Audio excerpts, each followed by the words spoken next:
Buenas noches a todos los camaradas que nos siguen en estos seminarios y a los que nos ven por las redes. Vamos a comenzar nuestro tercer encuentro de este seminario en métodos etnográficos. Hoy vamos a abordar el tema de la entrevista no estructurada o entrevista en profundidad, que es uno de los métodos más importantes de la investigación etnográfica. Primero, pues antes de comenzar, creo que corresponde dar nuestro sentido, pésame a todos los camaradas por la muerte de Francisco, el Papa Francisco, nuestro padre Francisco, la primera vez que tenemos un papa con estas características que tuvo Francisco.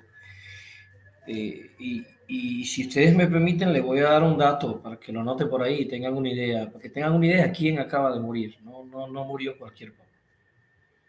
Para que tengamos todos una idea, compañeras y compañeros. En la historia de la Iglesia Católica, hasta la fecha, el papado de Francisco, existieron 266 papas. Hasta hoy, 266 papas. Hasta hoy. 266 es una suma grande. ¿Saben ustedes cuántos papas de esos 266 pueden considerarse como papas progresistas? Para no decir de izquierda, porque el término izquierda no corresponde a un representante de la Iglesia Católica. Pero progresistas, papas, que como este que acaba de morir tuvieron algún tipo de posicionamiento con respecto a los pobres de la tierra. De 266 papas, compañeros, 4 papas. Para que ustedes tengan una idea de la trascendencia de la persona que acabamos de perder. De 266 papas en la historia de la Iglesia ha habido o se consideran como papas progresistas con un posicionamiento a favor de acercar la iglesia a los pobres, con un posicionamiento a favor del diálogo interreligioso, de estas posiciones ecuménicas del Papa, de abrir las puertas del corazón de la Iglesia Católica a todas las personas, independientemente de su orientación sexual. Eso no se había dado, compañeras y compañeros. A pesar de que el Papa tuvo también sus posturas también conservadoras con respecto al aborto y eso, porque además no se le puede pedir peras al olmo, eso no es posible. Pero sí tenemos que decir que como el Papa Francisco no habíamos tenido otro así, con esa dimensión humana, ese apoyo formidable de Francisco a la Revolución Cubana, ese apoyo formidable de Francisco al pueblo de Cuba y en contra del bloqueo de los Estados Unidos. Esa denuncia de Francisco del capitalismo, esa denuncia de la destrucción del planeta, un cura con un posicionamiento muy claro con respecto al medio ambiente, un cura con un posicionamiento muy claro con respecto a la pobreza. Yo, no, yo me puse a buscar, me puse a estudiar, quería ver yo cuáles fueron los papas más progresistas o que se pudieran considerar realmente progresistas en la historia de la iglesia. Solo 4. Y solo 4 en el siglo Arnulfo, en el siglo XX. No tuvimos papas progresistas en el siglo XIX, en el siglo XVIII, en el siglo XVII, XVI, XIV. No. Solo 4 papas progresistas y ubicados precisamente los 4 en siglo XX y XXI. Si quieren, les doy estos nombres para que los busquen, los estudien, los comparen.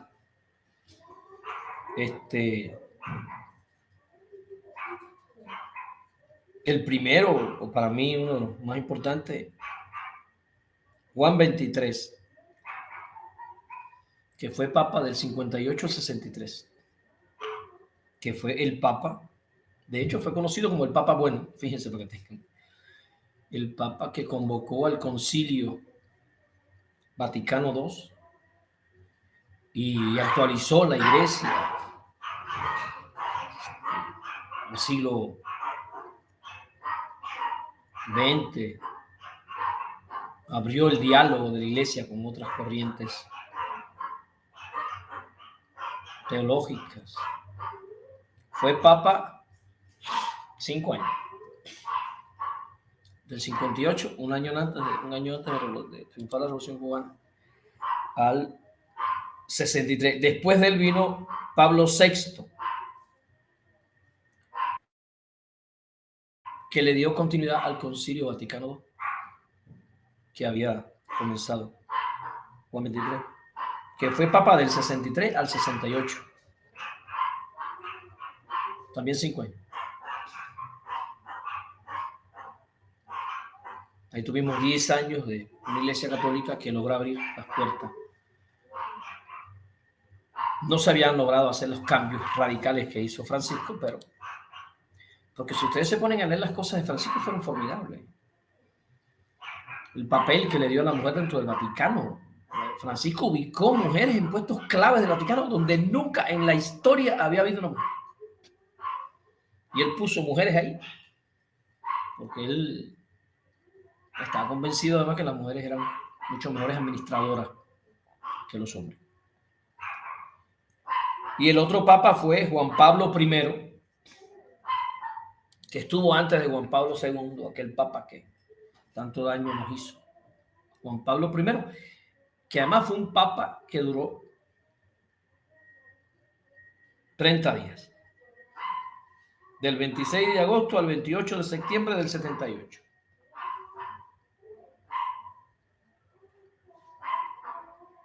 Juan Pablo I. Empezó como Francisco. Me puse a buscar, porque este hombre cómo se murió tan rápido.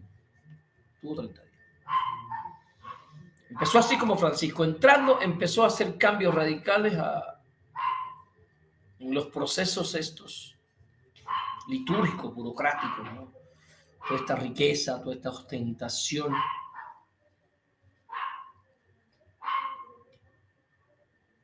De forma muy extraña murió en un mes.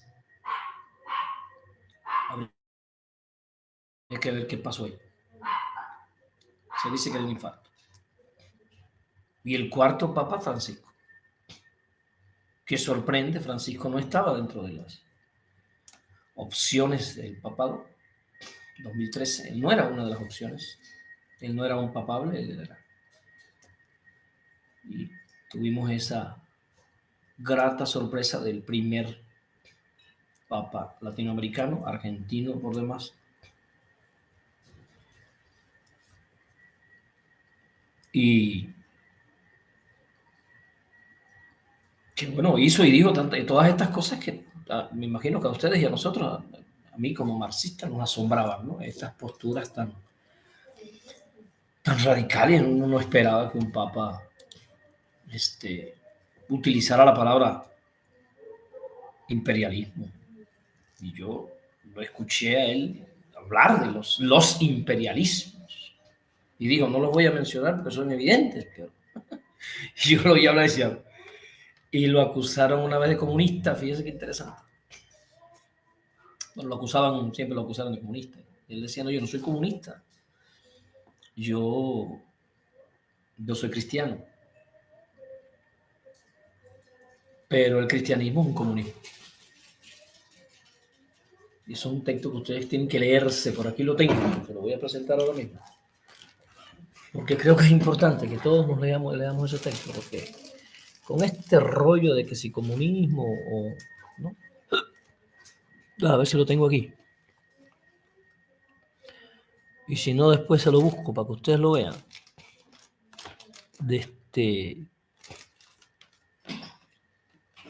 Hay varios filósofos que fundamentan la idea de que el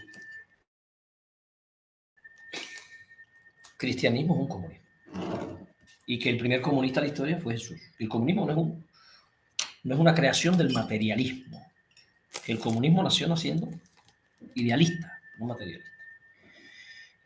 Después aparece eso que se llamó comunismo materialista, ¿no? En algunos autores, materialismo histórico. El comunismo es cristianista, fundamentalmente. Porque el discurso de Jesús de Nazaret es un discurso que busca la igualdad de los hombres. De hecho, Jesús odiaba, fíjense, Jesús odiaba la riqueza. Pero no la riqueza por la riqueza, o sea, Jesús no odiaba que Argelia Picasso fuera rica. No, no, no. Jesús odiaba la riqueza diferenciante, anoten ese término. O sea, Jesús odiaba la riqueza que para poder acumularse generaba pobreza del otro lado, que se le llama riqueza diferenciante. Y por eso es que Jesús dice que los ricos no van a ir al reino de los cielos, porque él no se refiere a todos los ricos, él se refiere a los ricos que crean pobreza, a los ricos que empobrecen, a los hombres para ellos amasar riqueza, por eso los expulsa del templo a latigazos, porque en algún momento Jesús usa la violencia, cuando ya ve que violencia física, porque a latigazos los expulsa de la casa de su padre, porque el reino de su padre, según el camarada Jesús, como le llamó Carlos Marx le llamó camarada, el reino de su padre era un reino de iguales, no un reino de que unos comieran y otros no, y unos bebieran y otros no. Incluso es muy clara sus exigencias a sus discípulos cuando él dice, vayan, sus discípulos de Jesús, cualquiera no podía ser discípulo de Jesús, porque la exigencia contundente de Jesús era, vayan, vendan todo lo que tienen y me siguen. Lo reparten entre los pobres y me siguen. O sea, era un acto de intervenir riquezas.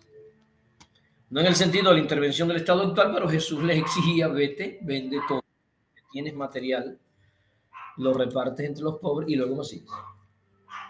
O sea, no podías tú seguir a Jesús cargando tus alhajas, tus riquezas. Por eso es esta imagen que por ahí ya está, un video que ya anunciado el Papa Francisco, le dicen escoja su santidad y le ponen dos cruces de oros y los papas escogen entre esas dos cruces para cargar, ¿no? Y él le dice, no, gracias. Yo voy a usar esta que traigo y se pone la cruz de plata esa que él trae, muy simple, con la que siempre anduvo. Él no cargaba la cruz de oro, ni cargaba ese báculo de oro con la que vimos a Juan Pablo II, ¿se acuerdan? Ni andaba en el papamóvil. Le propusieron en Brasil el papamóvil, le dijo, no, yo no puedo ir a ver a mi pueblo y meterme en una caja de cristal ahí, expresando que le tengo miedo a los no, al no, pues no. Y el Francisco nunca, él renunció a todo eso. Y también ustedes lo vieron, como yo conversando con Fidel Castro. Fidel escribió cosas hermosas de Francisco, se conocieron con Raúl Castro, etc. Bueno, no, yo quería empezar por aquí porque es algo, pues, trascendental, ¿no? La muerte de nuestro padre, nuestro Papa Francisco.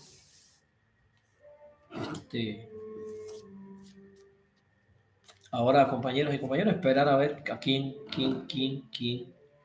nos toca.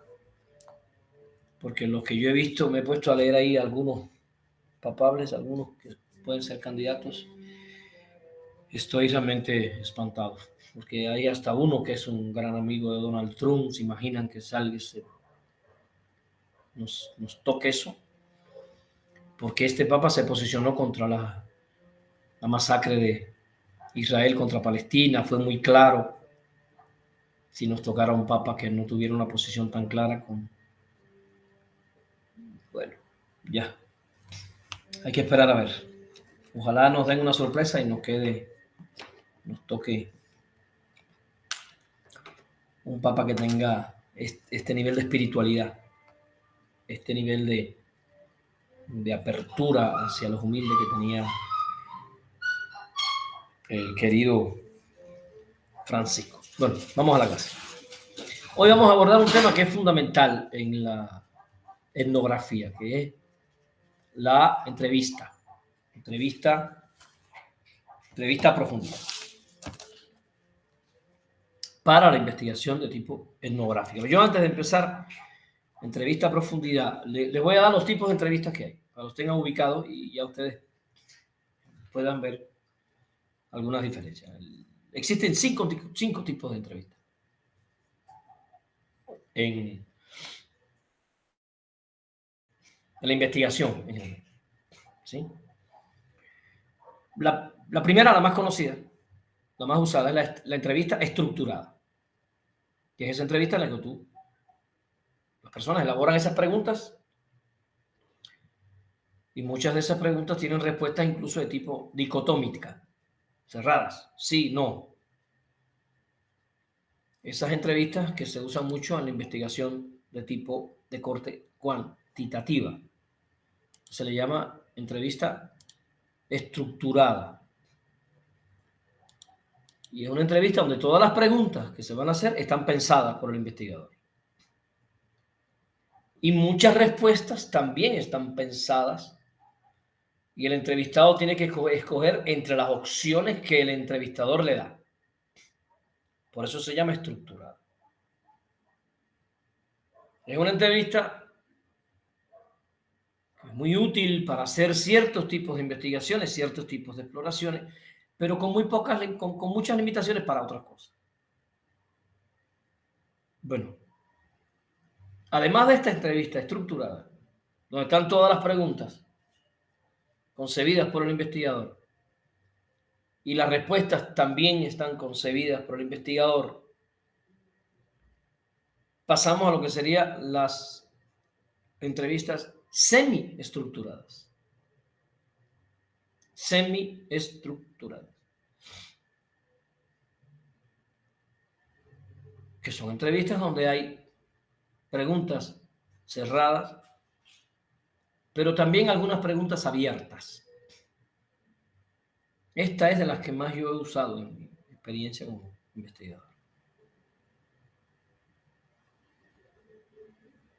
Ay, Miguelito, ¿por qué? El reto como investigador cuando uno pone preguntas abiertas es que es muy difícil y es trabajoso procesar la información cuando tú pones preguntas abiertas. Llegar a generalizaciones se vuelve bastante, digamos, trabajoso. Una entrevista que yo aplique a 12 o 15 personas, que no son muchas personas, si esa entrevista tiene de 15 a 20 preguntas, yo me puedo pasar muchos días procesando la información. Pero si las preguntas son cerradas, con respuestas cerradas, es muy rápido el procesamiento. Es muy fácil llegar a generalización. Incluso se pueden usar por cientos, estadígrafos como la media aritmética, etc. Pero cuando las preguntas son abiertas, los procesos de análisis de los resultados se vuelven un poco más complejos. Entonces las entrevistas semiestructuradas tienen tanto preguntas cerradas como preguntas de tipo abierta. Tienen que saber, las preguntas abiertas son las preguntas donde la respuesta, la fuente de información se explaya en la respuesta y tú no tienes ningún tipo de control sobre toda la información que ella te va a dar, ¿no? Entonces, la respuesta de una persona se puede distanciar de la respuesta de otra y de otra y de otra, así sucesivamente, y se te hace, a la hora de procesar la información, se te vuelve bastante complejo. Y la tercera es la entrevista, que es la que vamos a estudiar hoy, no estructurada, que es la entrevista en profundidad. Y como dice su nombre, es una entrevista no estructurada. No hay preguntas cerradas. No hay preguntas de respuestas dicotómicas. No. En la entrevista en profundidad, de hecho, tampoco hay preguntas. Tú no llevas una guía de preguntas. Ay, no, profe, ¿y qué llevo? Llevas una guía de temas que quieres abordar, pero no de preguntas. Como en las preguntas estructuradas y semiestructuradas, en las entrevistas estructuradas y semiestructuradas, tú llevas las preguntas. En las entrevistas en profundidad, tú tienes los temas, pero las preguntas se van dando en la medida que avanzas en el proceso de investigación con esa persona. Yo apliqué una entrevista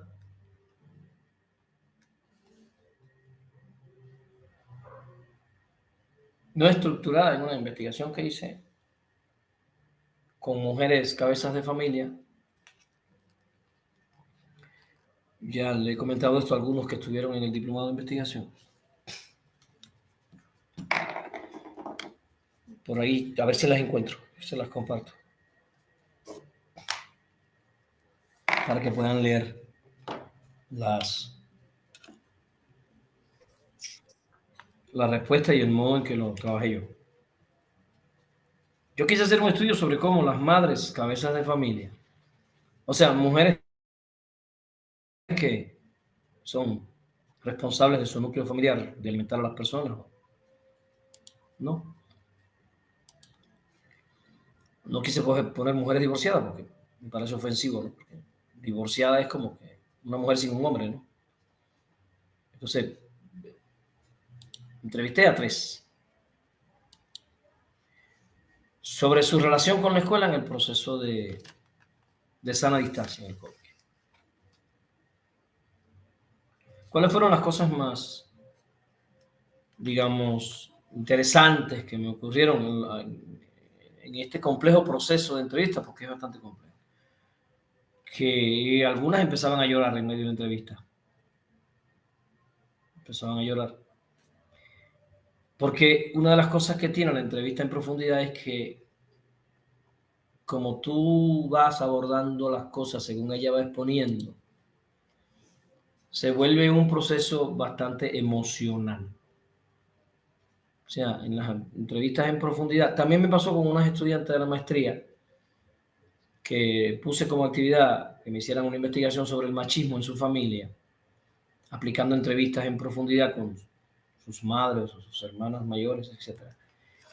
Y recuerdo una que me dijo, pues, imagínese, Doc, que en medio de la entrevista mi mamá empezó a llorar y yo también, porque ella empezó a entrevistar a su mamá sobre su relación con su papá.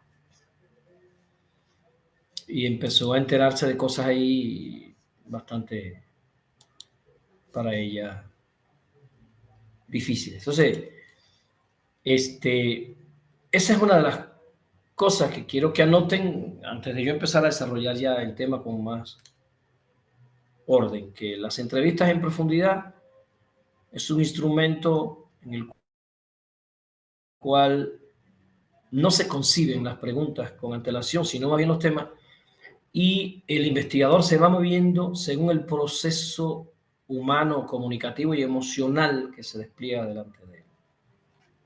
Vas a tomar decisiones, hay preguntas que no vas a hacer y preguntas que van a aparecer en las que no pensaste nunca. Según la persona va hablando, tú vas profundizando. Por tanto, la pregunta en profundidad está siendo dirigida por el propio proceso de la comunicación, por el propio acto de la empatía que se da entre el investigador y la fuente de información. Se van abriendo canales y van llegando informaciones que van exigiendo profundizar o abordar ciertos temas. Por eso se le llama entrevista en profundidad. Porque a diferencia de las otras entrevistas estructuradas y no estructuradas en las que tú llevas la pregunta y la persona responde, en este tipo de entrevista La respuesta de la persona te permite crear, inventar otras preguntas que dirijan la búsqueda de significados, de comprensiones y de sentido a nivel mucho más profundo del que tú habías concebido con antelación. Por eso es difícil, es como método. ¿Cuál es el plan de la entrevista? ¿Cuáles son los pasos para que ustedes como investigadores elaboren unas entrevistas en profundidad? Les voy a dar rapidito los pasos y vamos a pasar a hablar de las características. Bueno, lo primero es definir el propósito de la entrevista. ¿Qué es lo que tú quieres explorar? En el caso de la que yo apliqué, yo quería explorar la relación escuela-familia desde la dimensión de las mujeres. Es un tema que todavía no se ha explorado bastante, compañeras y compañeros. Porque no sé si ustedes se han puesto a pensar que el COVID, que nos afectó a todos, nos golpeó a todos, tuvo un impacto especialmente profundo en aquellas familias donde una mujer estaba al frente del núcleo familiar y además no tenía, el caso de las 3 mujeres que yo quise entrevistar, ellas no tenían trabajo, ellas no tenían, ellas eran trabajadoras foráneas. Y había una que trabajaba en un restaurante, sirviendo el restaurante ahí, de mesera, pero cerró el restaurante, se acabaron las... Y ella incluso me dijo, me gustaba porque era madre de 3 hijos. Además de que ella le permitían en el restaurante llevarse algo de lo que quedaba para su casa, la apoyaban, ¿no? Ella tenía 3 niños pequeños, tenían que alimentarse. Además, ella, además del salario, le permitían quedarse con las propinas. Y bueno, alguien que no tiene trabajo y que se puede ganar 40 pesos diarios de propina, imagínense ustedes lo bueno que sería eso. De repente ella se queda sin trabajo. Se queda sin trabajo con 3 niños en edad de escolarización y con un celular. Para niños que daban clase por Zoom. A veces la escuela no se ubicaba en esto, un celular, para conectarse 1 hora a la semana por videollamada o por Meet. Se consumen los datos, una rapidez terrible. Y ella, había 2 de sus hijos que coincidían la clase el mismo día y a la misma hora. Y ella tenía que escoger quién iba y quién no iba. Y la escuela no entendía que ella dijera que tenía un solo celular y que el otro niño tenía tarea, clase, y entonces ella iba alternando. Una semana uno iba a la clase y el otro no. La escuela no entendía eso, porque el maestro, muchos maestros se pusieron en su plan de, si no entra a clase aquí no hay asistencia y me tienes que mandar las actividades, las tareas el viernes antes de las 12. Eso implicaba imprimir cosas, hacer cosas, después escanear esas cosas, mandar, eso implicaba un gasto semanal, ¿no? Para poder cumplir con el proceso de escolarización. Estoy contando esto para que vean la complejidad del tema que queremos meternos, ¿no? Investigar sobre la relación escuela-familia en el contexto de la sana distancia y en familias donde una mujer era la responsable de traer recursos a la casa, de la función económica de la familia. Entonces, ¿cuál es el primer punto de una entrevista a profundidad? El objetivo. ¿Qué es lo que tú quieres saber? Y tú puedes hacer una entrevista a profundidad para estudiar el machismo, cómo la mujer vive el machismo. Si tú tienes a tu abuelita viva y a tu mamá viva y tú estás viva, tú puedes decir, mira, yo quiero hacer una entrevista, quiero hacer un estudio longitudinal en el tiempo y voy a hacer una entrevista a profundidad a mi abuela después a mi mamá y después a mi hija, si mi hija ya es adulta y casada. Y quiero ver cómo ha evolucionado la percepción de la mujer en mi familia, cómo ha evolucionado la percepción de la mujer con respecto a la relación de pareja, a eso que llamamos patriarcado. Fíjese tú, si ya tú tienes ese tema y tú quieres averiguar ese tema, entonces tú empiezas ya tienes claro cuál es el objetivo que pretende en tu investigación. Entonces lo segundo que vas a hacer, después que ya tienes el propósito de la entrevista, lo segundo que vas a hacer es entonces seleccionar adecuadamente, según esos propósitos, a los informantes, ¿no? En mi caso, pues hay quien tiene a su bisabuela viva todavía, una maravilla, ¿no? Pudiera aprovechar para hacer un estudio longitudinal en su familia. Si tiene bisabuela, abuela, mamá, hijas ya casadas, puede quedar una cosa hermosa, ¿no? Incluso como tesis de maestría podría ser muy hermoso presentar un estudio longitudinal sobre el desarrollo del machismo en las relaciones de pareja en la familia González, ¿no? Una familia, digamos, de Oaxaca. Fíjense que es interesante, que comprendan lo siguiente. En una entrevista a profundidad, si supongamos que queremos hacer esa investigación con la familia, ¿no? Familia González, oaxaqueño. La característica de familia es que es oaxaqueña. Oaxaca tiene sus características muy propias, muy singulares, muy culturales. Cuando se hace una entrevista a profundidad, hay una diferencia fundamental con las entrevistas estructuradas, no estructuradas que yo hablé ahorita. Los resultados de las entrevistas en profundidad no se pueden generalizar. Tú no puedes entrevistar a tu bisabuela, a tu abuela, a tu mamá y a tu hija y concluir que la vida de las mujeres oaxaqueñas es un desastre. No. Porque la entrevista a profundidad, hacer una entrevista profundamente cualitativa que busca encontrar el sentido o el significado que la persona tiene de las cosas, de sus vivencias, solo se puede aplicar a esas personas que tú entrevistas. Profe, entonces las entrevistas a profundidad serían como un estudio de caso. Sí, serían como un estudio de caso. Profe, ¿y lo que usted hizo con esas 3 mujeres?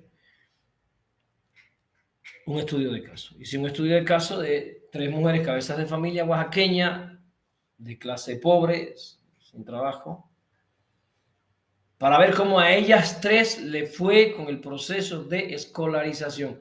Yo no puedo concluir que la relación escuela-familia en Oaxaca estuvo mal porque esas 3 mujeres me contaron, Yo no puedo sacar esa conclusión, yo no puedo hacer una generalización de los resultados de esa entrevista que yo hice. Profe, entonces no tiene importancia este método. Sí, tiene mucha importancia, porque al yo entregar un resultado como ese, con el estudio cualitativo de esas 3 mujeres, con la entrevista en profundidad de esas 3 mujeres, llamo la atención sobre el hecho de que hay casos que sufrieron, además de la violencia del COVID, violencia institucional de una institución que se supone que no debe ser violenta con la familia. Y además, a partir de mujeres, porque en los 3 casos las maestras eran mujeres, todas. Ahí ya no hubo sororidad, ahí no hubo nada de eso. Ahí las maestras se posicionaron en el, digamos, en el patrón burocrático de la escuela tradicional de Freire, y adoptaron la postura patriarcal de la escuela, ¿no? La escuela que manda, la escuela que vigila, la escuela que castiga, que es esta estructura patriarcal machista de la escuela. Estoy pensando en Foucault, ¿no? El panóptico, ¿no? De Foucault, esa vigilancia escolar del uniforme, el pelo y X cosas que a veces ni importan en el proceso de formación del muchacho, pero son las cosas que la escuela considera que hay que estar vigilando y controlando, porque a la escuela no le gusta que los muchachos se vean diferentes a como ella concibe, ¿no? a los muchachos. Y este panóptico de Foucault, pues en las entrevistas que yo hice se veía, ¿no? En el sentido de que quieren que la tarea esté a una hora, con unas características, en cierta cantidad de hojas, con cierta cantidad de letras, en un formato, o sea, una cantidad de cosas que no desde el punto de vista pedagógico carecen de sentido, pero entonces lo que quiero que se den cuenta es que la entrevista en profundidad, que es una entrevista muy potente para poder escudriñar el impacto psicológico de los procesos en las personas, a diferencia de las entrevistas estructuradas, tiene menos potencial generalizador, pero tiene mayor potencial comprensivo. A ver si lo pueden anotar por ahí. O sea, en una entrevista estructurada yo puedo, ¿no?, generalizar que el 75% de las personas que entrevisté, X, Y, Z, ¿no? Cosas que no puedo hacer con esta. Pero esta tiene mayor potencial comprensivo, tiene mayor posibilidad para entrar en discernir la lectura semiótica que las personas hacen de la cultura y de los sí. Entonces dije, lo primero que sería el objetivo de la entrevista, y lo segundo es determinar quiénes van a ser las fuentes de información, qué personas voy a yo a entrevistar. El tercer momento importante en el plan de la entrevista, del desarrollo de esta entrevista, es la construcción del rapport, o sea, la confianza. ¿Cómo lograr la confianza? ¿Cómo preguntar para lograr la confianza? Porque en este tipo de entrevista la otra persona te está dando entrada, apertura a datos muy personales, a cosas muy íntimas. Entonces tú no vas a llegar a hacer una investigación sobre la relación de familia, una entrevista a profundidad y a ver, conseguiste que 4 mujeres estuvieran, porque eso hay que conseguirlo. Esas mujeres que yo entrevisté las conseguí. Yo no salí, dame 3 mujeres. No, yo conseguí 3 mujeres con una amistad que me ayudó a buscar 3 mujeres que quisieran y yo además les di un dinerito, ¿no?, de 200 pesos a cada mujer para que ella se dejara entrevistar. ¿Sí? Ahora yo llego y yo, oiga señora, ¿y usted cómo se lleva con su marido? Imagínese usted. No, pues bien, me va a decir. No me va a decir exactamente lo que, ¿por qué? Porque aunque yo le he pagado 200 pesos, ahí no hay confianza, no hay rapport. Entonces, entiendan que esta entrevista, a diferencia de las otras, tiene el reto inmenso de que usted tiene que establecer una conexión humana con la fuente de información para lograr que te den una información verídica, profunda. Estas entrevistas, sin ser entrevistas, o sea, sin estar usándose como métodos así, empezaron a ser utilizadas. Cuando vimos a Malinowski, ¿se acuerda que ya Malinowski utilizaba conversaciones, largas conversaciones con los pobladores con los que él trabajaba?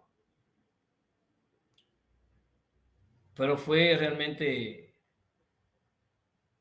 James Bradley en el 79, Intervención etnográfica, un libro, igual si podemos después tocamos, donde él por primera vez ya habla y empieza a hablar de la entrevista como técnica, como estrategia para descubrir significados culturales. En el 76, 70 más o menos, salió su libro, Etnografía Moderna y Sistematización. Se llamaba y otro en el 76 que se llamó Intervención Etnográfica. Y ya en este autor ya empieza a utilizar la entrevista ya como técnica, ¿no?, para indagar, para explorar el significado cultural que las cosas tienen en las personas. Ahora es importante que también se den cuenta que en la investigación de tipo etnográfica, cuando ustedes se vayan, y si ustedes quisieran con sus papás hacer ejercicios de investigación, igual después hacemos algún tipo de ejercicio, y usted tiene 4 o 5 mamás que son mujeres cabezas de familia que están solas, ¿no?, y usted quisiera hacer algún tipo de entrevista en profundidad para indagar cómo ellas viven, cómo ellas perciben su condición de mujer cabeza de familia, cómo ellas perciben su condición de mujer divorciada, porque pues, por los años que llevo y he visto, hay comunidades de Oaxaca donde no se mira bien que la muchacha se divorcie, entonces hay compañeras que soportan maltratos y actitudes que la denigran, solo por el hecho de no llegar a la casa y decirle al papá, papá, me divorcié, este hombre me golpea, no quiero estar con él. Porque hay comunidades donde esto se ve como un fracaso. Y esto tiene, bueno, yo me voy a atrever aquí a decir hipotéticamente que eso tiene una raíz también en la cultura cristiana, judeocristiana, en la Biblia y estas cosas. Pero habría que sentarse, ¿no?, a conversar con mujeres. Ahora, ¿qué quiero que anoten ahí, que se den cuenta de esto que estoy comentando? Si yo entrevisto a dos mujeres sobre este mismo tema, voy a encontrar, o probablemente yo encuentre, que las percepciones que tienen ellas dos son totalmente diferentes. Porque yo sé que en mis clases, cuando trabajo la cultura, queda la idea, ¿no? Yo soy cubano y ciertas características de la cultura cubana, ¿no?, que están en mí. Y a veces olvidamos las diferencias subjetivas que se dan entre las personas que vivencian esa cultura. Dos mujeres mijas oaxaqueñas que nacieron el mismo año y viven exactamente en la misma comunidad, perciben en su intimidad, en su subjetividad única, perciben tal vez el patriarcado desde criterios diferentes. Entonces, esa es la gran potencialidad que tiene este tipo de entrevista, ¿no? Que te puede buscar matices que las otras entrevistas no van a encontrar. Hay una riqueza que se puede descubrir con este tipo de método. Entonces dije, el tercer momento sería construir la confianza, ¿no? Establecer esta comunicación cordial, respetuosa, horizontal. Profe, y no puede ser que usted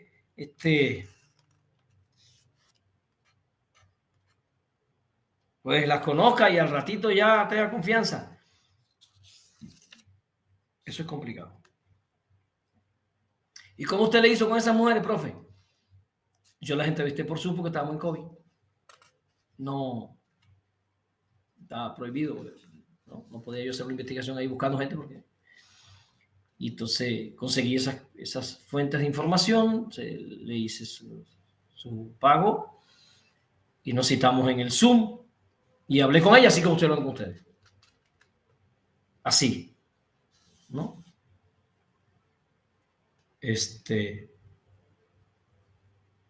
Al principio intenté no meterme en los temas más profundos, ¿no? Empecé poco a poco a escalar complejidades, ¿no? Empecé por las preguntas clásicas de este tema, ¿no? O sea, ¿tienes hijos? ¿Qué edad tienen? ¿Cómo se llaman? ¡Ay, qué bonito! Yo tengo también hijos, mira, ¿no? Empecé ahí, ¿no? ¿Y qué edad tienen sus hijos? ¿Y qué es lo que les gusta? ¿Lo que no les gusta? Ah, mira, a los míos les gusta tal vez. Empiezas a buscar ahí, ¿no?, un tipo de comunicación humana que te permita después pasar a temas mucho más complejos. Bueno, ya les digo que logramos un tipo de comunicación que ellas lloraron, dos de ellas lloraron en la entrevista. Que eso es un indicador que me dice que había un nivel de implicación en lo que ella me estaba diciendo. Un nivel de implicación emocional, subjetiva, porque ellas estaban llorando, contándome sus anécdotas. El cuarto momento de la guía para elaborar como método la entrevista a profundidad, ya tienes idea de cómo vas a hacer el rapport, de cómo vas a entrarle, sería bueno diseñar los temas centrales que necesitas abordar.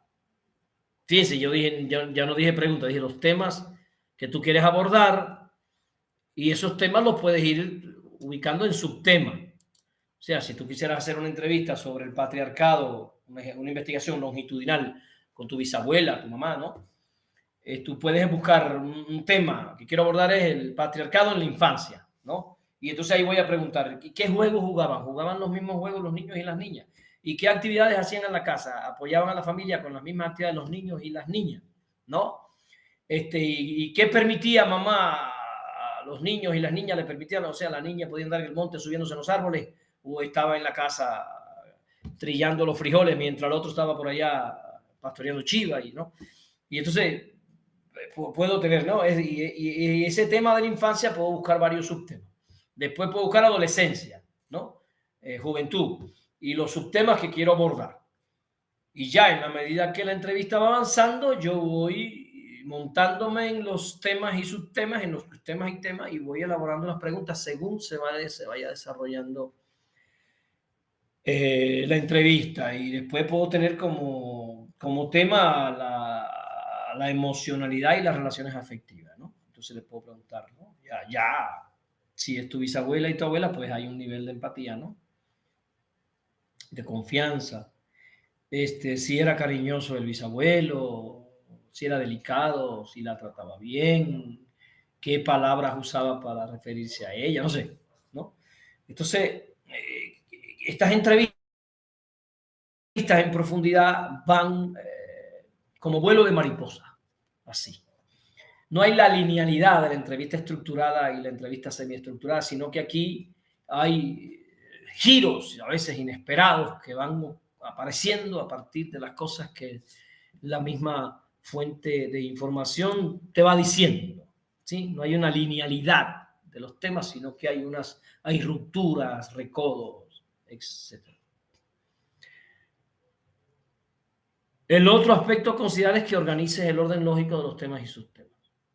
Porque aunque no haya preguntas, sí tiene que haber, en el caso que estoy poniendo de ejemplo, pues no vas a empezar por la contemporaneidad para después saltar a la juventud y después a la infancia. Se supone que va a haber una lógica consecutiva según el tema en que tú quieres moverte, ¿no? Por eso estructuras lógicamente los temas y los subtemas. Incluso te mueve de temas más fáciles a temas más complejos, deja los temas más complejos para el final. Si vas a abordar algo de sexualidad con tu bisabuela, con tu abuela y con tu mamá, lo dejas para el final y buscas el modo que le vas a preguntar, porque no le puedes preguntar a tu mamá. Y cuando estabas con papá, tú llegabas al orgasmo, porque va y te suelta un soplamoco ahí, te vas con la nariz rota para allá con tu investigación. Ahí tienes que ver, ¿no? Como tú, porque cada quien, según la fuente de información, tiene que ver qué pregunta y cómo hacen la pregunta para que pues, puedas avanzar, ¿sí? Porque puedes tener una ruptura si no tienes la inteligencia de buscar el modo, la forma. Por eso esta entrevista es más difícil que la otra, porque en la otra las preguntas ya se tienen, se calibran, pum, pum, pum, pum, pum, pum. De hecho, en la otra entrevista existe lo que se llama el pilotaje. ¿Qué es lo que es pilotaje? Que en las entrevistas estructuradas y semiestructuradas, tú escoges a una persona cualquiera y le aplicas la entrevista para ver cómo corre. Y eso es el pilotaje, que te permite ver si hay preguntas que están complejas, que no se entienden, temas difíciles, y después del pilotaje tú corriges y afinas, ¿no? Aquí no puede haber pilotaje. Esa es una de las cosas interesantes. En la entrevista de profundidad no hay pilotaje, porque te estás moviendo entre la planificación y la espontaneidad, entre lo pensado y lo creativo, ¿no? Entre lo que ya concebiste y lo que aparece de repente que te rompe todo lo que traías. Aquí es un tipo de entrevista que exige ciertas habilidades en el investigador. El otro aspecto que es importante que considere es puede que lo explicites ahí, porque ya lo acabo de tocar, es que tú planifiques los aspectos éticos de la entrevista, ¿sí? ¿Cómo tú vas a hacer para no violentar, para no ofender, para no dañar al entrevistado? Hay un periodista mexicano que a mí no me gusta, pero me produce repulsión el señor, que el otro día en una entrevista con Trump lo sacaron de la sala, no sé cómo se llama. Y yo lo he visto hacer entrevistas a personalidades. Y este hombre, más que entrevistas, hace interrogatorio. Y ustedes tienen que saber que hay una diferencia importantísima entre una entrevista y un interrogatorio. De hecho, tanto la entrevista como el interrogatorio son formas de locución. tanto la entrevista como el interrogatorio son formas de elocución. Pero en la entrevista se respeta al entrevistado, se respeta el derecho del entrevistado a responder o no, y se elabora la pregunta con una ética para no ofender, para no dañar. Hoy en día en las redes cualquier imbécil agarra un micrófono y le falta el respeto al otro, ¿no? Cualquier idiota, ¿no? Y entonces, no, pero yo te pregunté tal cosa, sí, pero te pregunté tal cosa, sí, pero mira, hey, pero te dije tal cosa. Y entonces tú dices, oye, esto es un interrogatorio. Aquí no hay ningún tipo de preparación profesional para hacer entrevista. A ver, una entrevista la tiene que hacer un profesional preparado, con una ética. Entonces, aunque usted no comparta el punto de vista del entrevistado, usted se tiene que guardar su opinión. Eso es una cosa que es importante que usted la considere. No puedo ponerme a discutir ahí con el entrevistado porque yo no coincido con él. Porque ya eso deja de ser una entrevista y usted está violando la ética de la investigación. Ya usted está cometiendo un grave error como intelectual y como investigador, ¿no? Oiga, pero si el hombre lo que está diciendo es un disparate, eso es un derecho, usted tiene que quedarse callado. Usted tiene que tener la profesionalidad de mantener una postura ética. Y si él está diciendo un disparate, elabora una pregunta, ¿no? Oiga, usted está diciendo que Israel tiene el derecho a expulsar a los palestinos de esa tierra. Usted ha considerado que esa tierra fue históricamente de Palestina y que los israelitas llegaron ahí después de la Segunda Guerra Mundial. ¿Ha considerado usted eso? No, pero es que esa es una tierra prometida, ¿no? Entonces, a mí no me gusta su postura. Yo soy antisemitista. No, antisemitista no, antisionista. O sea, estoy en contra del sionismo. Pero si yo estoy haciendo una investigación como intelectual, como profesional, yo no tengo ningún derecho de responder a nadie. Yo tengo que respetar su postura y seguir mi entrevista. Y ya después, pues, me voy al Zócalo con un cartel que diga Trump, chinga tu madre. Ya, pero ahí yo no estoy como investigador, ahí yo estoy como ciudadano, ejerciendo mi derecho ciudadano a expresar una opinión política, y yo me voy al Zócalo a protestar contra Trump porque está persiguiendo a los migrantes. Pero si mañana yo estoy entrevistando a Trump, yo no tengo que estar ofendiendo a Trump, porque yo estoy en función de una actividad de investigación como periodismo.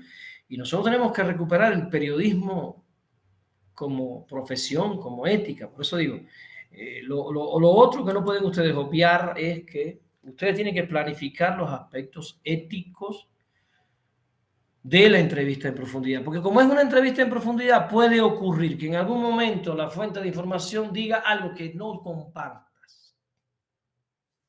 Y entonces tienes que tener ahí anotado para que tú lo aprendas. Cuando tú no compartes algo que está diciendo la fuente de información, usted se tiene que callar la boca. Usted no le puede decir a la fuente de información que usted no está de acuerdo, porque inmediatamente que usted le diga eso, se echó para atrás la empatía, se echó para atrás la confianza y empieza a haber una disputa ahí de tipo ideológica, de tipo de lo que sea. Usted no puede emitir su posicionamiento. Usted no puede socializar tu criterio con la fuente de información. No. Tú eres un investigador. Tú no estás ahí para discutir con nadie. Y si eres un periodista, esto no se lo enseñaron creo que se llama Jorge Ramos. No se lo enseñaron a este señor. Si usted es un periodista, usted no está ahí para emitir su opinión, usted está ahí para hacer periodismo. Tu opinión, escribe un artículo y públicalo y ahí está tu opinión. Pero ese señor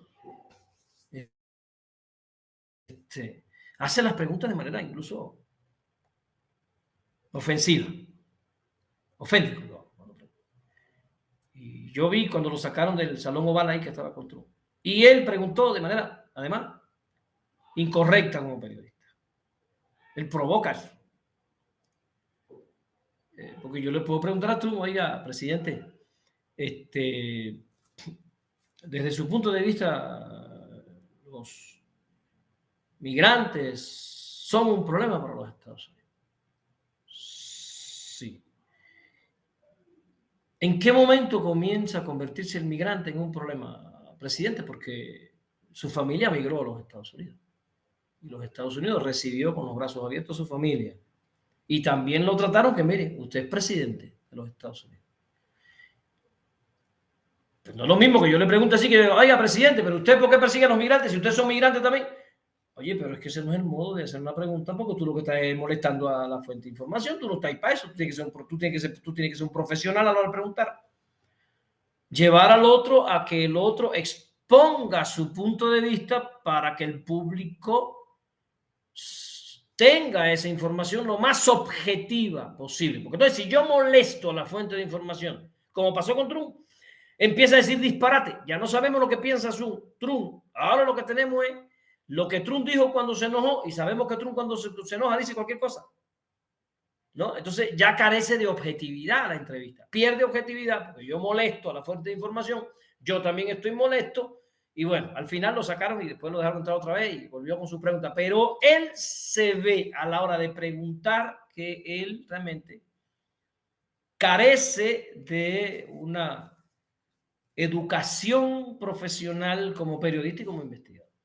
Porque la función de un investigador no es generar encono, molestias, odios en la persona que está entrevistando.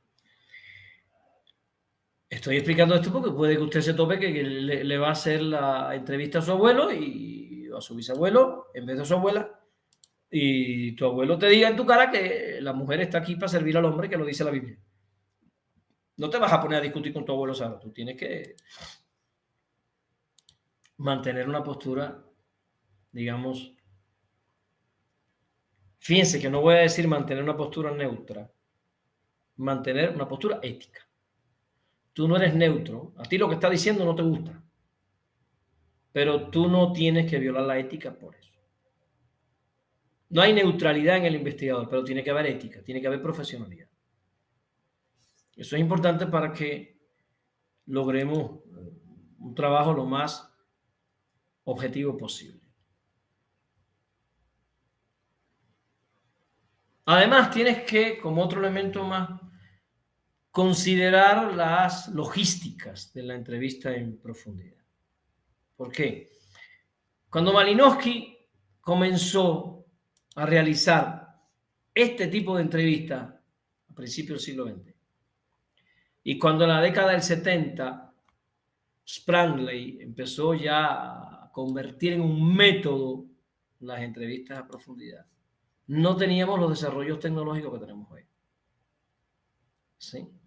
Hoy, y esta gente tomaban notas de campo muchísimo, pero hoy tú no vas a estar platicando con tu abuelita y tomando nota. Hoy tú puedes grabar la entrevista. Entonces, pensar la logística te facilita crear un buen ambiente y que no haya disrupciones, rupturas en la comunicación, porque tú estés tomando nota. Ay, abuela, espérame, abuela, repíteme lo que me dijiste. No, imagínate tú, ¿no? Que se pierde, ¿no? El fluir del proceso. Por eso ahora la logística implica que tengas cómo grabar, si vas a grabar en imagen, que también es importante, voy a hablar de eso ahorita, puedes poner el celular en un lugar donde salgan las dos, sin que tú tengas que estar con el celular ahí enseñándoselo a tu abuela en la cara o al otro en la cara, para que sepa que lo estoy grabando, cosa que además desconcentra y molesta, ¿no? O sea, es organizar el ambiente, le dices a la persona que lo vas a grabar. Yo, por ejemplo, a las mujeres que entrevisté le dije, puedo grabar la conversación porque necesito, sí, cómo no. Y ellas no se dieron cuenta porque como estábamos en Zoom, yo hice lo que estoy haciendo ahora con ustedes. Estaba grabando y ellas nunca tuvieron me autorizaron a grabar y yo grabé. Y yo grabé. Entonces, pensar la logística para que fluya todo el proceso de la investigación con la menor cantidad de interrupciones posibles. Hay dos elementos más que quiero que consideren. Primero, una entrevista a profundidad implica que nos preparemos psicológicamente para la escucha activa. La escucha activa. una escucha activa donde tú no interrumpes, si es posible asentir,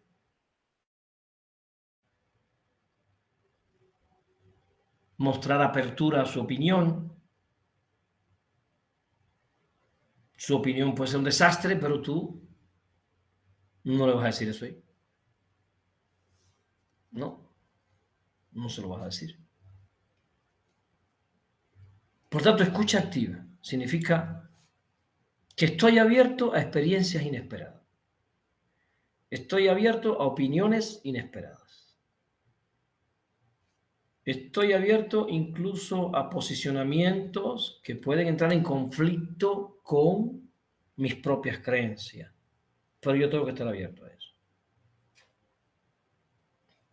A mí mucha gente me pregunta asombrada, ¿cómo es que yo no creo en Dios? ¿No? Y yo tengo que estar abierto a eso. ¿Por qué?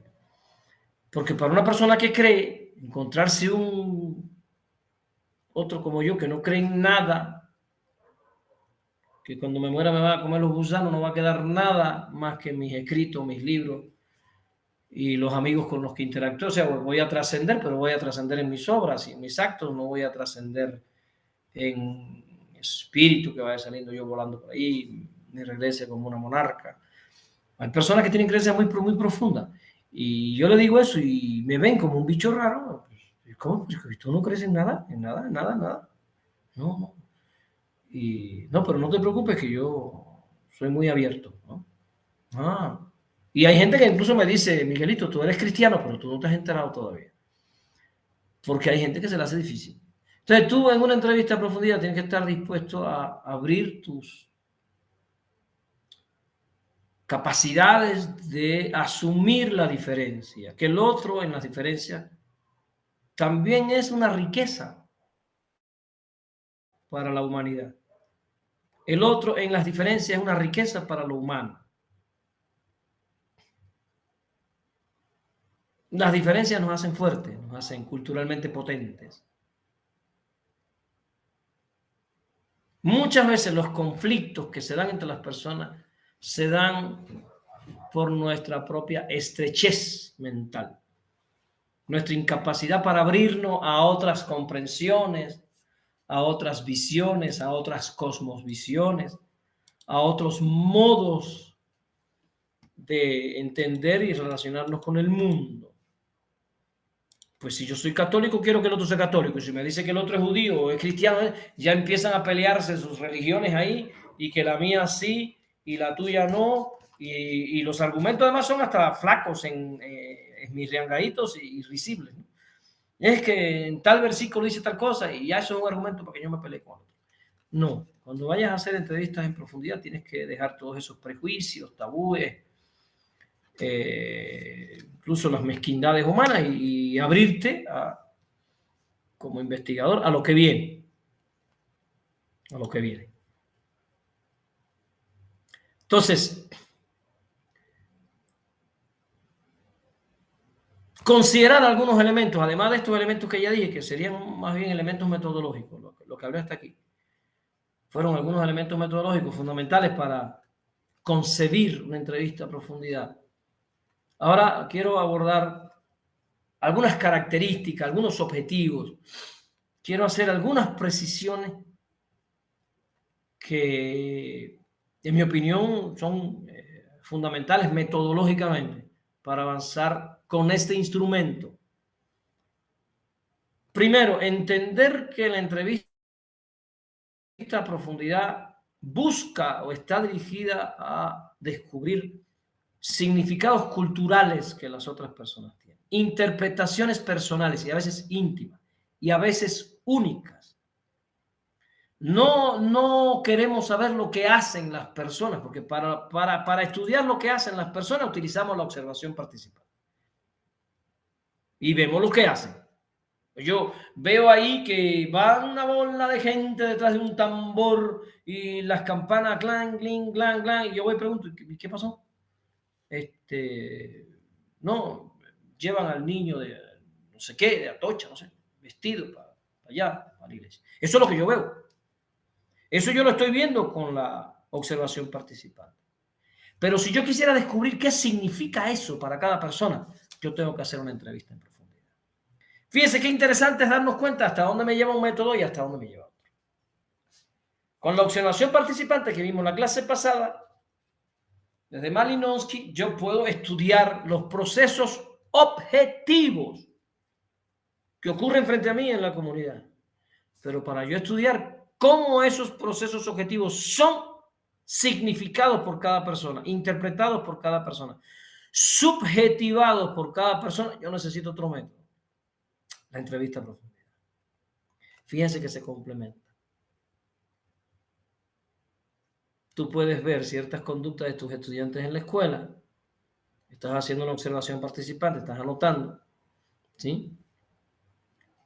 Adolescencia y sexualidad, y estás checando cómo se relacionan niños con niños y estás anotando juegos, manoteos, papá. Pero para tú comprender lo que significa eso para ellos, tú no lo vas a comprender a través de una observación participante. Necesitas, precisas necesariamente moverte hacia lo que sería una entrevista en profundidad. Entonces, ya dije claro, no solo queremos ver lo que la gente hace, queremos ver qué significa esto que ellos hacen. No solo queremos ver los que van a la fiesta, sino qué significa la fiesta para ellos. Bien. El otro elemento fundamental a considerar, que ya se lo mencioné, pero quiero puntualizarlo, es que vamos a intentar entender, comprender el punto de vista del otro. El objetivo no es que yo piense la cultura como yo la pienso.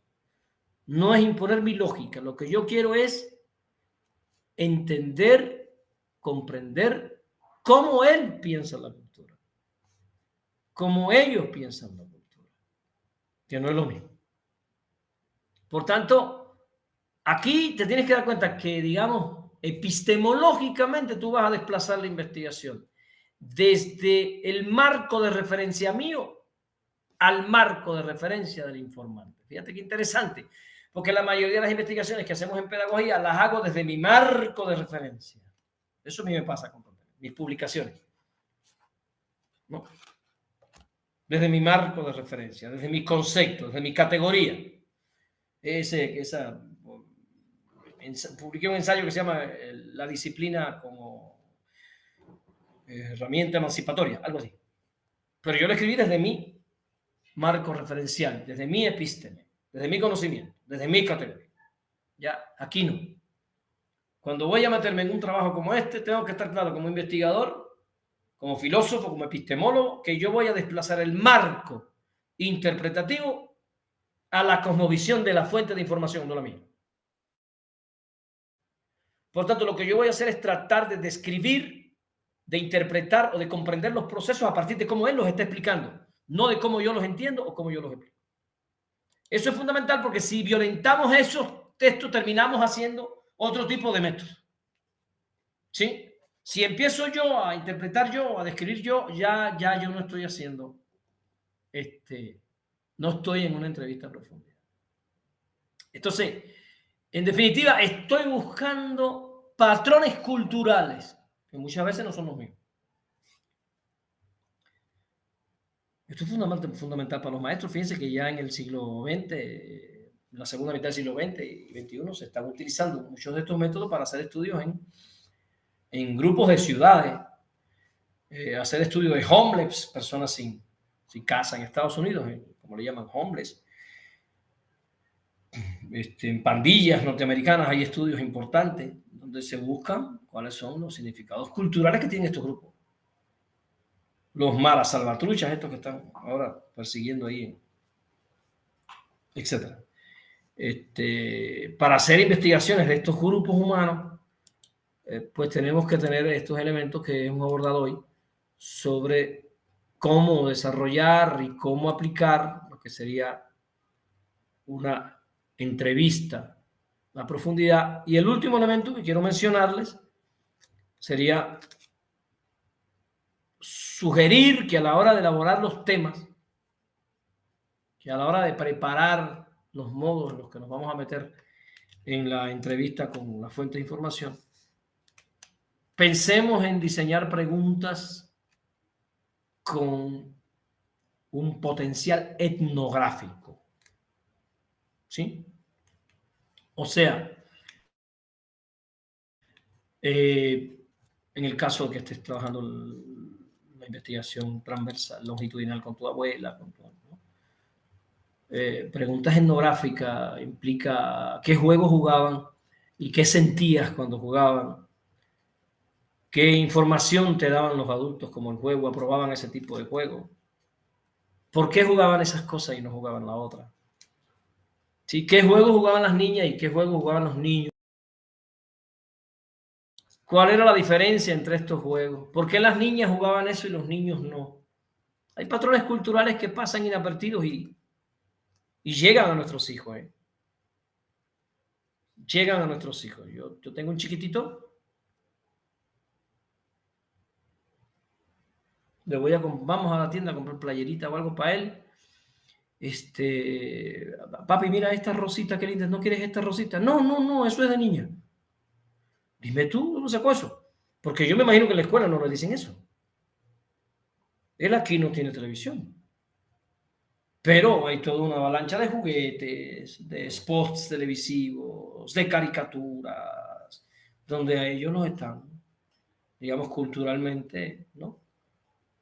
Y es lo que me dice eso, es que eso es de niña, eso no. O le digo a Pablo, vamos a la tienda porque le vamos a comprar algo. ¿No quieres una muñeca?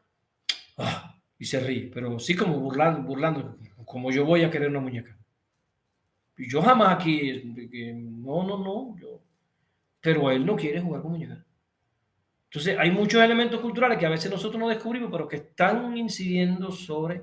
Entonces, en la etnografía intentamos descubrir cuáles son las rutas a través de las cuales se forman estas visiones estructuradas, culturales, etcétera. Por eso decía, a la hora de elaborar la guía de temas, pensar etnográficamente, o sea, pensar en preguntas que aborden las interpretaciones personales, las subjetivaciones que las personas tienen de los procesos culturales que se dan.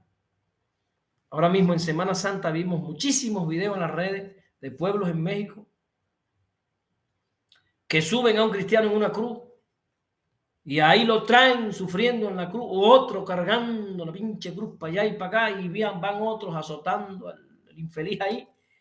Estaría muy bien hacer una investigación para preguntarle a la bola de gente que va atrás, muchas veces riéndose, tomando cerveza, ¿cuál es la interpretación, el significado? Porque no tiene el mismo significado para el que va atrás que para el que va cargando la cruz. Que para el que le va dando, y vi varios donde la cruz se cayó y el otro terminó con la cabeza rota. ¿Cuál es el significado de eso? Entonces, pensar etnográficamente es darnos cuenta que no todos los que van en el bulto ejecutando los procesos sociales, las prácticas sociales, tienen las mismas comprensiones o interpretaciones. Hay incluso quien ni cree, pero va ahí. Y hay quien está en la calenda y él no cree ni en Dios, pero ahí dan un mezcal gratis y ahí va el Señor, no se salta una calenda. Tú dices, el Señor es bien cristiano. Igual es bien borracho. Pero lo que quiero es que nos demos cuenta que no todos los que van tienen las mismas interpretaciones, las mismas subjetivaciones, las mismas estructuraciones culturales de los procesos sociales que se viven. Por eso las entrevistas en profundidad son tan potentes, porque ellas nos permiten movernos por aquellas finas diferencias que se van estructurando según las vivencias de cada uno de nosotros. Bueno, hasta aquí lo que yo les quería compartir sobre el método de la entrevista en profundidad. No sé si les gustó, ojalá les haya gustado y les haya servido para tener una idea más o menos del método. Me dio gusto. Le mando un saludo a todos los que nos van a ver ahí en las redes. Voy a parar la grabación para comenzar las preguntas.